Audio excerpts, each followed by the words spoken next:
ঘন্টার মধ্যে যদি এই আসামিদেরকে গ্রেপ্তার না করা হয় তাহলে আমরা 24 ঘন্টা পরে আমরা স্বরাষ্ট্র মন্ত্রণালয় ঘেরাও করব এবং শুধু ঘেরাও করে আমরা ক্ষান্ত হব না, তার পদত্যাগ নিশ্চিত করব।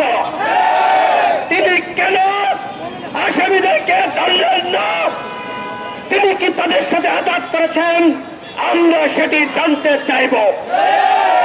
স্পষ্ট কথা, এই বিপ্লবে গণ অধিকার পরিষদের অবদান সম্পর্কে আপনারা সকলে জানেন।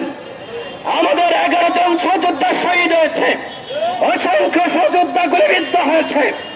এখন যদি হাসিনার পতনের পরে এই বিপ্লবী সরকার দাবিদার এই অন্তর্বর্তীকালীন সরকারের আমলেও রক্তাক্ত হতে হয়, সেটি কি নেতাকর্মীরা মানবে?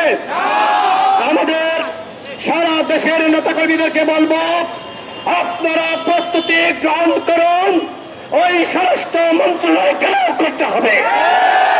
যদি আমি আবারও বলছি, ফারুক হাসানের মাথায় কোপ দেওয়া হয়েছে, তাকে হত্যা চেষ্টার উদ্দেশ্যে হামলা চালানো হয়েছে, 24 ঘন্টা সময় দেওয়া হলো, 1 সেকেন্ডও বেশি সময় পাবেন না। এর মধ্যে আসামিদেরকে গ্রেপ্তার না করলে স্বরাষ্ট্র মন্ত্রণালয় ঘেরাও করা হবে, একই সাথে তার পদত্যাগ নিশ্চিত করা হবে। সকলকে এই সমাবর্তনের সামনে থেকে শান্তিপূর্ণভাবে ঘরে ফিরে যাওয়ার আহ্বান জানিয়ে আজকের এখানকার আমাদের যে জমায়েত সেটি আমরা সমাপ্ত ঘোষণা করছি। ভালো থাকবেন, আল্লাহ হাফেজ। জনতার অধিকার আমাদের অঙ্গীকার। আসসালামু আলাইকুম।